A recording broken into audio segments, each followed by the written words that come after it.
Le rôle de la police des Nations Unies ici au Mali est défini par la résolution 2100 du Conseil de sécurité.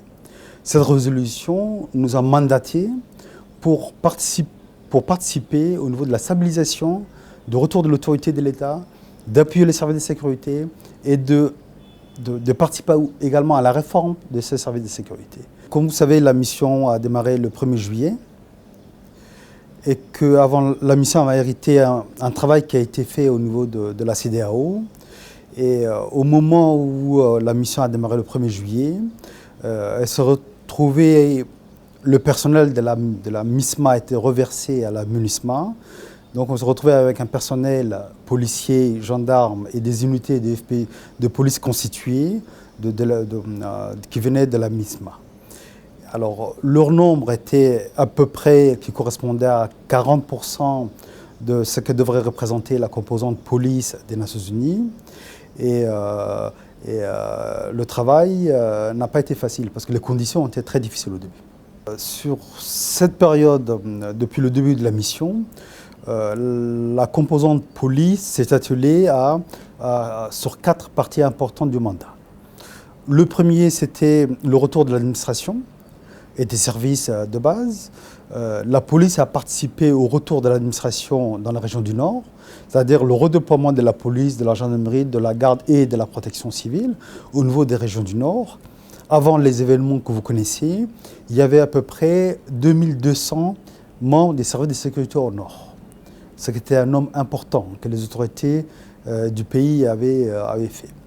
Et dans ce cadre, dans ce retour de l'autorité de l'État, la police des Nations Unies les a accompagnés en termes de transport, mais également à créer les conditions de travail sur le terrain. Donc on a été amené à travailler sur la réhabilitation des bâtiments, à les accompagner, à équiper ces bâtiments-là au niveau des commissariats, des brigades, des légions de gendarmerie dans toutes les régions du Nord. C'est un processus qui a commencé au tout début de la mission et qui est toujours en cours, parce que vous savez que les procédures sont assez longues. Ça, c'est un point important de retour de l'administration. Le deuxième point est le renforcement des capacités, qui est un point important pour la police des Nations Unies. Ce renforcement des capacités nous a amené à définir des axes stratégiques avec les partenaires maliens, de savoir quels sont les domaines dont on a jugé en commun la pertinence et de définir les modalités d'amélioration. Donc nous avons mené des actions à Bamako, mais également des actions dans le cadre région du Nord, à Gao, à Tombouctou, à Kidal, où au total on a formé 4800 policiers, gendarmes et gardes nationaux maliens. Ces formations ont constitué pour l'essentiel, jusqu'aux élections présidentielles et législatives, à faire travailler les policiers, enfin les services de sécurité intérieure maliens dans la gestion démocratique des maintiens de l'ordre. Parce que vous savez que c'est un point important. Au moment des élections, on rencontre énormément des attroupements, des mouvements de foule. Donc on a renforcé des capacités des unités, individuellement et collectivement, les capacités des Maliens. Le deuxième point de nos actions a consisté à renforcer les capacités des collègues maliens, tout ce qui est les prises en charge des victimes, tout ce qui est au niveau de la chaîne pénale. Vous savez très bien que ici au Mali, c'est un point important, que le premier élément de cette chaîne pénale, ce sont ce qu'on appelle les OPJ et les APJ, c'est-à-dire des policiers et des gendarmes, qui ont été formés et qui ont besoin d'un certain nombre de rafraîchissements. Et la police des Nations Unies a mis un programme en place pour accompagner les Maliens à acquérir plus de capacités en termes de prise en charge des victimes, en termes de procédures, en termes de techniques d'enquête. Donc tous ces éléments-là, la police des Nations Unies les a conduits depuis la deuxième partie de l'année. Le troisième axe de nos interventions a été d'étudier la formation initiale des services de sécurité intérieure et d'y apporter une réponse appropriée. Et nous avons, avec les partenaires maliens, fait des évaluations au niveau des formations qui se font dans des écoles et nous sommes engagés dans un processus à long terme de revoir et de renforcer les programmes qui sont donnés au niveau des académies. Et enfin, un des quatrièmes de nos activités, ça a été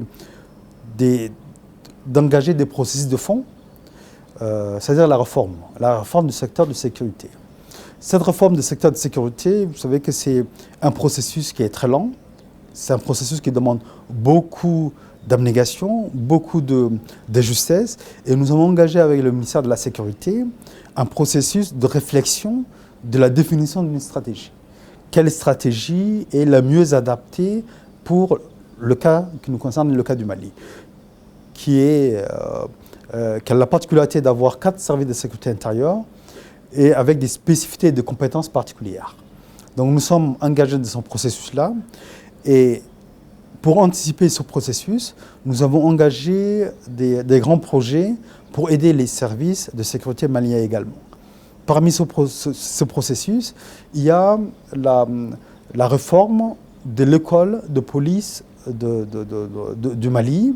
Vous savez, la police nationale est formée au niveau de l'école de police, mais le programme n'a pas été revu, ni les infrastructures n'ont pas été revues depuis une vingtaine d'années.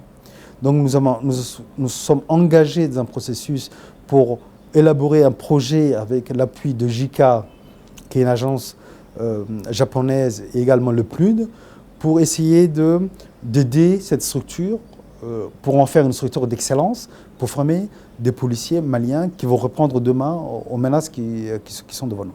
Alors, avant de parler de bilan, j'aimerais bien juste, à titre de rappel, vous dire qu'on est à 68% de notre déploiement prévu.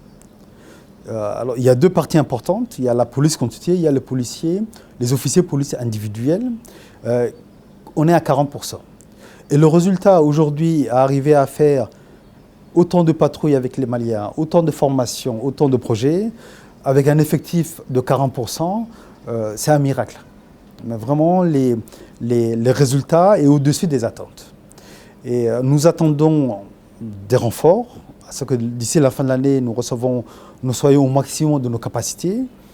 Et dans l'avenir, nous sommes en train de préparer avec la partie malienne un MOU, un cadre formel de travail avec eux.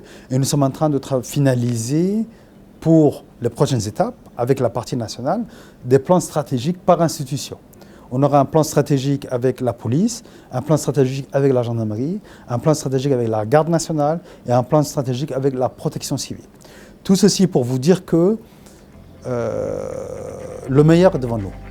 Ce qu'on a fait, c'est très bien, mais le meilleur est devant nous.